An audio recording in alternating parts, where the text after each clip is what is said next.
Good evening. Natasha, can you see my screen? Yes, we can see your Oh, screen, Dr. Sid. okay. So again, I'd like to warmly welcome you all for our continuous medical education lecture, which is done in the first week of every month. And today's topic is machine perfusion of the livers, its principles and applicability.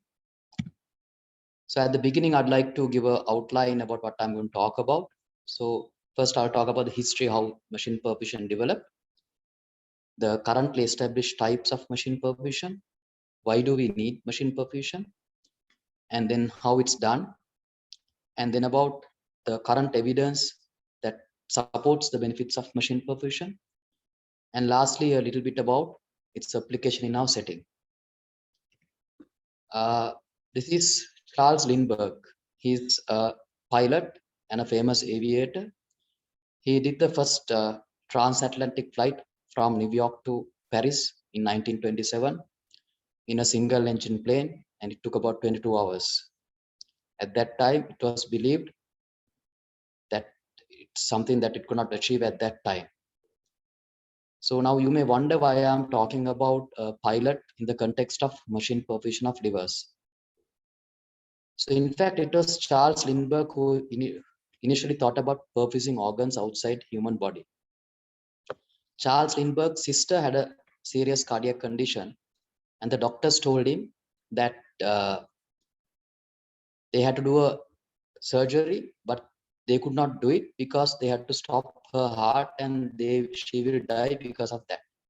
So Charles Lindbergh, being a person who took up challenges, inventor and a free thinker, he thought about this concept of perfusing organs outside the human body. And then he went behind those doctors for a long time, but none of them listened to him.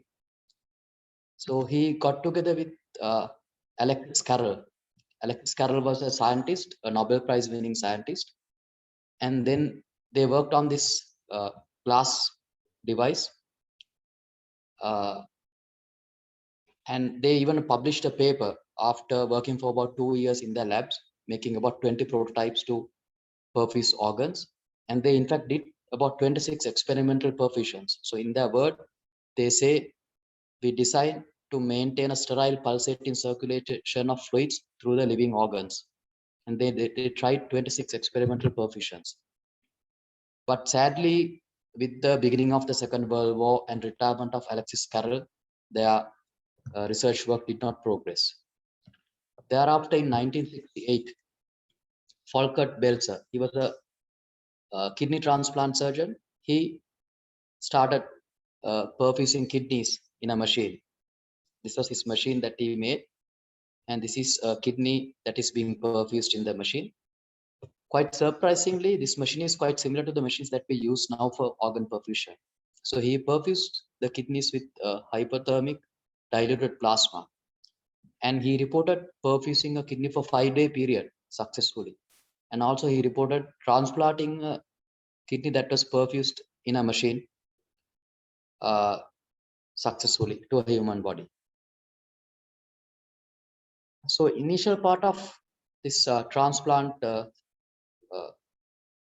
programs, there's a lot of interest in perfusing organs as a part of organ storage. So as you know, when we retrieve an organ from a brain dead person, we generally put it in cold storage, but there was a lot of interest to perfuse organs with machines at that time, so that they thought to make it last longer. But then came this invention of organ preservative solutions. So Collins and his team in 1968, almost at the same time where Volkert Belzer did these kidney perfusions, he invented urocolin solution. So these organ preservative solutions gave better quality to the organs that were cold stored. So the interest in organ perfusion with machines slowly went out of favor. And the same Volkert Belzer who did the kidney perfusion, he invented with his team UW solution. So with these organ preservative solutions, the interest in machine perfusion went away until there was shortage of organs. So with the success of liver transplant programs, the more and more graft and patient survival improvements. That was mainly due to surgical and anesthetic improvements as well as improvements in immunosuppression. There were more patients referred for transplant purposes, and among them were very high-risk recipients as well.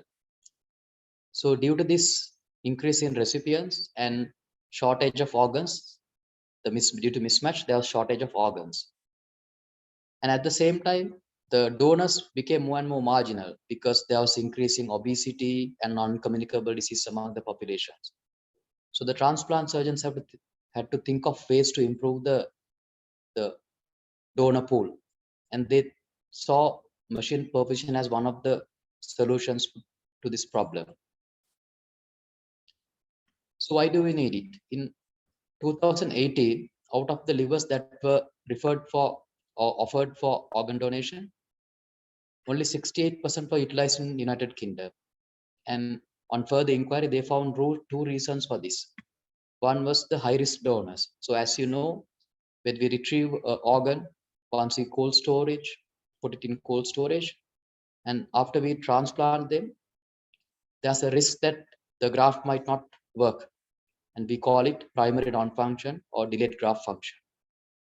And in case of primary non-function, we need to retransplant, or otherwise the patient might end in death. So some of these organs that were discarded, they were from high-risk donors. They were from disease cardiac death donors, older donors, and also from sterotic livers, the patients with diabetes and obesity. The transplant surgeons did not have a way of assessing their viability after reperfusion. So that was one reason for organ discard. And the other reason was logistics. So those who are involved in transplant programs might know that it's a really difficult thing to coordinate the donor and the retrieval surgeries.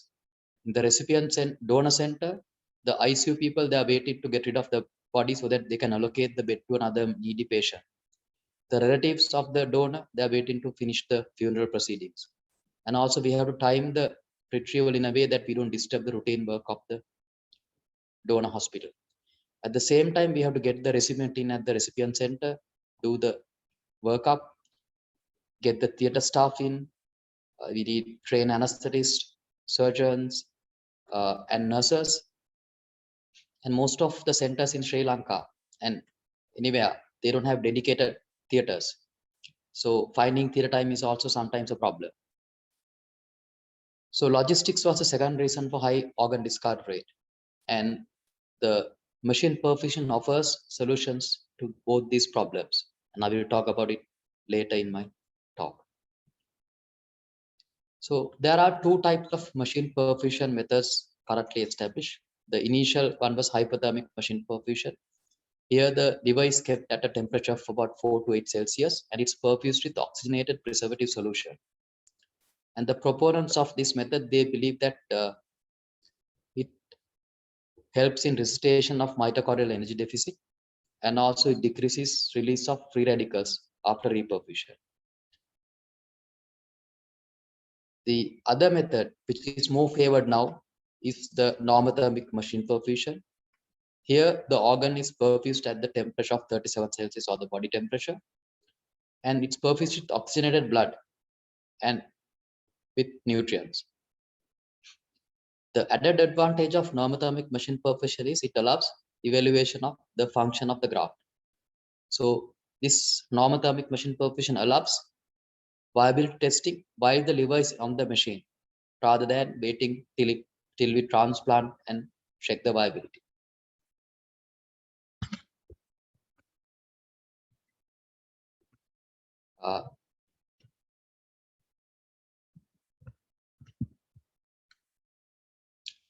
So rest of my talk, I'll talk more about the normothermic machine perfusion. This is the basic diagram of how it works.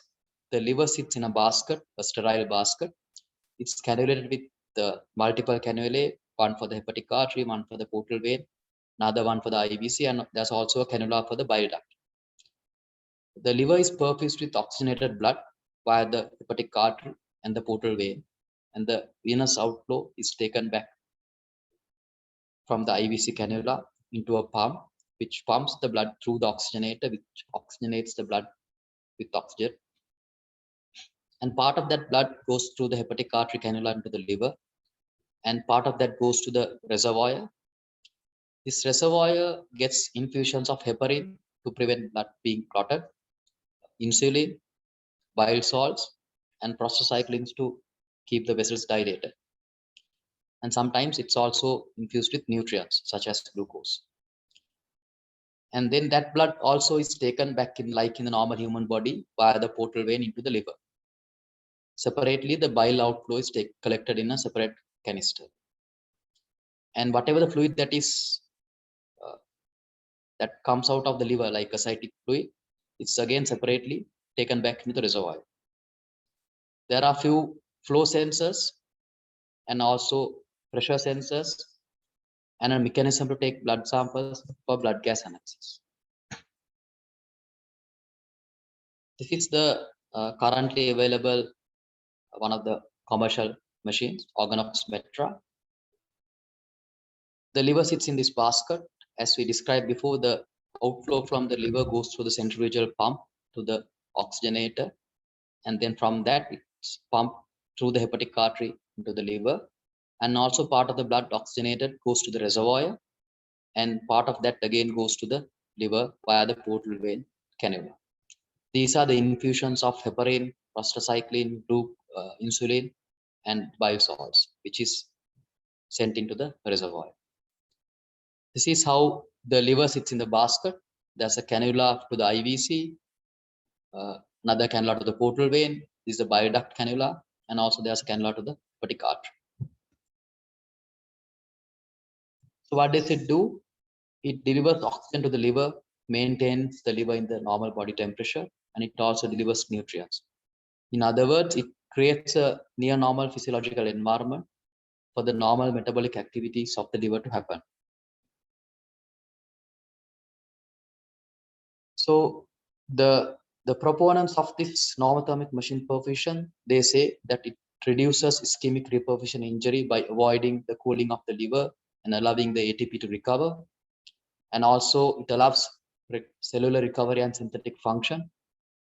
And also it allows therapy and repair of the cells, and thereby reducing the expression of pro-inflammatory genes, which reduces the ischemic reperfusion injury. And most importantly, it allows viability assessment of the liver while the liver is on the machine. So I'll talk a little bit about viability assessment. So at the initial times, the programs who were doing machine perfusion, they used to take the machine to the retrieval center and then to put the liver on the machine at the retrieval center after it was harvested. But this was a technically difficult, and also it needed a lot of resources. So therefore now current trend is to do the retrieval, bring the liver in cold storage to the recipient center, and then put the liver on the machine. So when we put the liver on the machine, we do blood gases every half an hour. And the initial lactates are very high. It's more than 10. The pH is around 7. And because of the stiffness and the resistance of the liver, the flow rates are not that great. And there's no bile production. And liver perfusion is also not homogeneous. But with time, the lactate starts coming down, pH improves, then there's glucose starts dropping due to glucose consumption, and the flow parameters through the hepatic artery and the portal vein improve. And also the liver starts producing bile. And also the liver will be homogeneously perfused. So based on these factors, after a few hours of machine perfusion, you can say whether the liver is viable or not. And some centers have gone to the extent of doing AST, ALT, and also bile composition of the liver or the bile. So there's a lot of research done on normothermic machine perfusion. Some are preclinical studies. Some are randomized studies. So I will talk about few research which show the benefit of machine perfusion. So one of the earliest trials was Vital trial, which is an open label, non-randomized prospective single arm trial. So what they did was they perfused 31 livers, which were to be discarded. So in United Kingdom, the livers that are initially offered and not accepted, they are fast tracked and sent around. And if everyone reject it, they are discarded. So this in the Vital trial, they perfused 31 such livers. And after about 18 hours of normothermic machine perfusion, they were able to transplant 71% of the livers. So in other words, 71% of the livers that were to be discarded were used. And those grafts had 100% graft survival at 3 months. This is another study, COPE trial, where they compared normothermic machine perfusion against standard cold storage in a multi-center randomized control trial. So they wanted initially to compare the graft and patient survival, but since anyway liver transplant has good graft and patient survival, they had to resort to check the peak AST levels, which is a direct mark of graft injury. And in the normothermic machine perfusion arm, there was 49% reduction of the peak AST levels that showed that there was reduced graft injury. This is more in DCD livers. As you know, disease cardiac death patients, they sustain a donor ischemia time, and therefore the graft injury is more. But these livers, after machine perfusion, they showed much less peak AST levels compared to the livers that were cold storage. Similarly, there was 50% reduction in the graft discard rates among those livers that were machine perfused. This was despite those livers that were machine perfused having a longer preservation time. So overall, machine perfusion was really beneficial with regard to the organ transplantation. In another pilot trial, prospective trial, they compared 10 livers, DBD livers, 10 in cold storage and 10 in normothermic machine perfusion groups. And they noticed that after 2 hours of organ perfusion, post-perfusion with the biopsies, with cold storage, there was severe organ injury compared to machine perfusion. And also there was less interleukin levels and lactate levels in the livers that were machine perfused. This is another study, a retrospective study, where they compared 72 livers which were in cold storage with 72 livers that were normothermic machine perfused. Here they compared the thromboelastographic features, and the machine perfused livers had better clotting parameters with regard to short K times, large alpha angles, large maximum amplitudes, and also they had reduced blood and platelet transfusions. So this was an indirect evidence of improved synthetic function of normothermic machine perfused livers. This is a interesting another scenario. This was a 34-year-old patient who came in for his third liver transplant, and the team knew that the patient will need the explant will take a long time, so therefore the liver was put on the machine. And once the patient was anesthetized, the anesthetist, they noticed that there was a blood clot in the right atrium with the transesophageal echocardiography. And there was a lot of discussion whether we should proceed or not. Cardiac teams, cardiac surgeons, cardiac anesthetists were brought in, and there were long discussions for hours while the liver was on the machine being perfused, whether we should do the surgery or not. The ultimate decision was to go ahead with surgery. So the patient had a thoracotomy, cardiac bypass, evacuation of the clot in the right atrium, and his thorax was closed. He came out of cardiac bypass, and then we started the liver transplant. So the explant took a long time, difficult explant. And altogether, the liver was on the machine for 23.5 hours. The total preservation time was 30 hours, including 7 hours of cold storage. And after the transplant, patient recovered well and is currently doing well. So that sort of a transplant would not have happened without the help of the machine. This is another scenario. The team at Birmingham, the surgeon with the beard is Mr. Tamara Pereira, Sri Lankan surgeon, who's the head of transplant at Birmingham.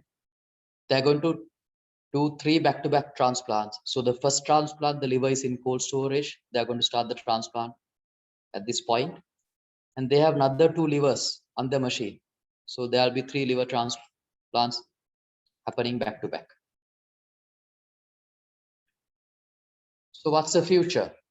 So this group, they demonstrated 2 times ischemia-free liver procurement under normothermic machine perfusion. So as you know, when we do a DBD retrieval, we have to cold perfuse the organs and then at the same time cross clamp and then take the organs out of the body. But this team, they connected the liver before cross clamping or cold perfusion.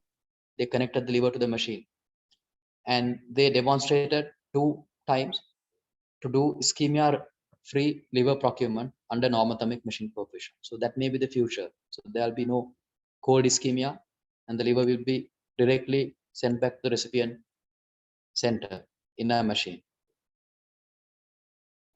And various groups have attempted liver treatment while the liver is on the machine to treat the liver with chemicals and medicines. And sometimes we do split liver transplants where the good liver, which is non-cirrhotic, the liver from a young patient, where we split into adult and pediatric recipients. And sometimes after splitting, there's some doubt about the graft function. So some teams have attempted perfusing these split livers on the machine to assess their graft function before they are transplanted. And some teams have demonstrated successfully defatting of livers, that is fatty livers. They have treated with chemicals and medicines and successfully shown that they can defat livers, but clinical application of that with regard to transplantation is yet to be demonstrated. And there are various methods that people are trying to reduce the ischemic reperfusion injury by treating the liver while it's on the machine. And also some teams have tried gene therapy while the liver is being perfused in the machine. So, but what do we have to take out of machine perfusion in our setting? So we also face basically the same problems. We have a severe organ shortage. Many patients die while in the waiting list. And one thing I have to emphasize is these patients who get liver transplants, they live a normal life. They work, they earn for their family, and they have a productive lifespan. We go ahead with a liver transplant. But some of them die because of lack of organs. And we have a lot of comorbidities in our donor population: obesity, diabetes, fatty liver. So our donors are high-risk donors nowadays. And at the same time, we face logistic issues, which I mentioned before, at the donor, with the donor, the recipient, and also in transport. And most of our liver transplant centers, we don't have dedicated theaters and ICUs, so we have to wait sometimes to set up the transplant. And the other most important thing is, if you do a transplant in UK, we have the option of, if there's a primary non-function, we have the option of retransplanting most of the time. That is, you list the patient as super urgent and next available liver most probably you will get. But in our setting, we hardly get a second liver. There's primary non-function, that means death of the patient most of the time. So in that setting, machine perfusion will be really beneficial for us. It doesn't need much technical expert. We just need that reusable kit with the machine. But the problem is the cost. Currently, reusable kit for that OrganOx Metra machine might cost about 1 million rupees. But then if you think of transplanting a marginal liver and putting the patient in the ICU for several days and putting them on CRRT and so many other treatments because they become bad, that sometimes may cost more than 1 million. And also for some patients who can live a productive life, we can utilize more marginal donor organs. that also on the long run, if you do the costing of the active life a patient can live after the liver transplant, sometimes in certain situations, the machine perfusion may be beneficial even in our setting. And also in the future, the cost of machine perfusion should come down with when more and more people start doing it, like in the scenario of mobile phones. The kits will become cheaper, and hopefully one day we'll be able to utilize machine perfusion in our setting as well. Thank you.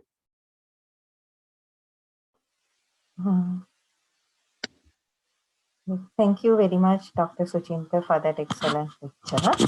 Now, I would like to invite our audience to clear up any doubts and ask questions if you have. Also, I'd like to invite our audience to kindly fill the feedback form which I've shared in the chat. And also, I'd like to remind that the lecture slides will be uploaded to our Facebook page.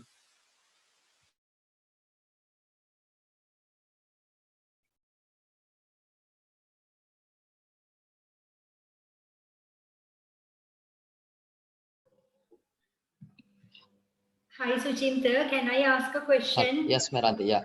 Yeah, thank you for that very nice and clear talk. You mentioned a little about pediatric transplant in relation to the machine perfusion and the advantages. Would you be able to just elaborate how would the implication be in view of a pediatric transplantation program and the availability of machine perfusion? So I think the even like whether it's adult pediatric both, the more important thing is assessing the viability of the organs. So and now, like if we do split livers, and if you had to resort to do a split liver in a marginal donor, which doesn't happen commonly, so some centers have started trying machine perfusion as a way of assessing the function of the graft. So at the moment, most of the time, the machine perfusion is mainly used for adult transplantation. So in the future, there may be a possibility that we might be able to use it on split grafts to assess the viability of the split grafts. All right, thank you. Suchinta, I am Prof. Anuradha. Yes, sir. Now, sorry, I missed the earlier part. Just to ask you whether this is done in other centers as well, world over, or is only done at your place in Birmingham? No, sir. It's a very commonly. I mean, I know for at least Kings they do Birmingham, Outside, and then outside the UK. India? Yes. India they started, but because of lack of I think financial issues, they have stopped at the moment. But they have a machine at I think Apollo. And even Medanta has, I think, Suchinta. Yes, madam. Yes, madam. Yes. Has. So I think we have, because of our donors are have fatty liver, and we have to refuse some livers because of that issue. And it's not a technically, it's very easy, technically not a technically demanding thing. Only thing is the cost. What is the initial cost of the machine itself?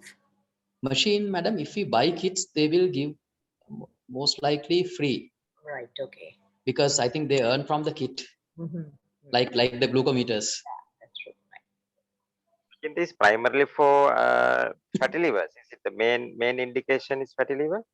One thing is logistics, where like we have, if we like in the case I described, if we have a prolonged explant and all that, or if we think of doing 2 transplants at the same time, back to back, we can use that to preserve the liver until, because in cold storage we can go up to about 12 hours most of the time, 10 to 12 hours, and then the risk of PNF is high, and also in the risk of fatty liver. So I have seen severely cirrhotic livers. Anyone just by the appearance would have discarded, we perfused, and they really behave well like normal livers. So it's like those